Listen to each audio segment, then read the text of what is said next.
questa è una cosa che secondo me è molto bella, vedere passo passo quello che si fa senza doversi allungare, stringere. Quando facciamo una cottura a bassa temperatura con l'ausilio solo del vapore, io adesso metto un pezzo di salmone dentro in questo cestino di bambù, lo metto dentro, sopra ci metto addirittura della carne, sono dei piccoli hamburger, li metto qua, metto il coperchio e questo inizierà a cuocere piano piano con delicatezza.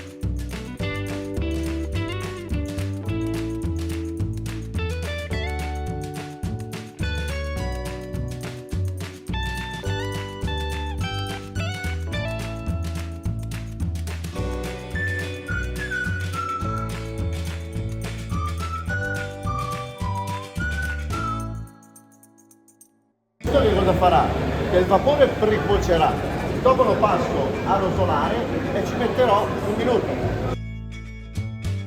Guarda, qua c'è tutto un sistema che praticamente mette in rete tutti i tavoli.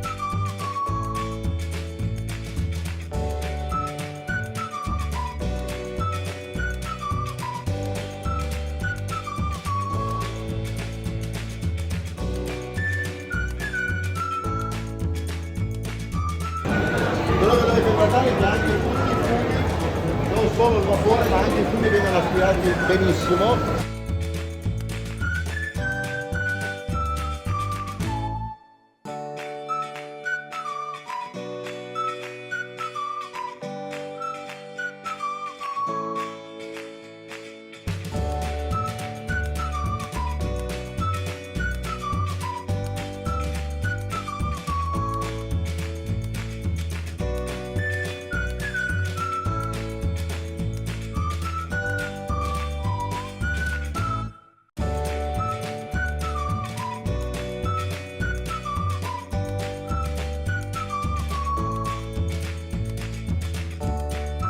Faccio